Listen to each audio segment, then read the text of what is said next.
ঘাসের কাটিং লাগানোর প্রস্তুতি নিচ্ছি। আমার এই পাশের এলাকার এক বড় ভাইয়ের অনেকটুকু জায়গায় কিন্তু এই ঘাসের চাষ রয়েছে। আমি তার ঘাসের জমি থেকে নিজে বেছে বেছে কাটিং নিয়ে আসছি। যদিও আমি ওখান থেকে কাটিংগুলো সাইজ করে আনতে পারি নাই, তাই আমি বাড়িতে বসে পরিমাপ মতো ঘাসের কাটিংগুলো কেটে নিচ্ছি। আমি প্রতিটা কাটিংয়ে 2টা গিট রাখছি। ভালো মানের ঘাস উৎপাদন করতে হলে আপনাকে অবশ্যই ভালো মানের কাটিং নির্বাচন করতে হবে।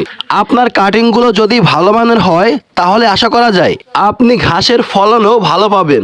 আপনারা আমাকে যে কাটিংগুলো সাইজ করতে দেখতেছেন, এই কাটিংগুলো আমি ওই সব জমিতে লাগাবো যেখানে বছরের প্রায় সময়ই পানি থাকে। আমাদের এই এলাকাটা তুলনামূলকভাবে অনেকটাই নিচু। বছরের কিছু সময় কিন্তু আমাদের জমিগুলোতে পানি থাকে, যাতে পানির কারণে এই ঘাসগুলো মারা না যায়, তাই কিন্তু আমি পানির যে ঘাসগুলা সেইগুলা নিয়ে আসছি। এবং আমার ভবিষ্যৎ পরিকল্পনা আছে আমাদের যে উঁচু জমিগুলো আছে সেইখানে অন্যান্য ঘাস রোপণ করার।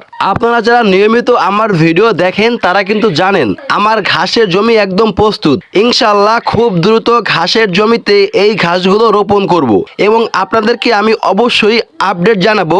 ইনশাল্লাহ যদি এই ঘাস চাষ করে আমি সফল হই, চাহিদা মোতাবেক ঘাস চাষ করতে পারি, তাহলে কিন্তু আমার দানাদার খাদ্যের পরিমাণটা কম লাগবে, সেক্ষেত্রে আমার খরচও কমে যাবে।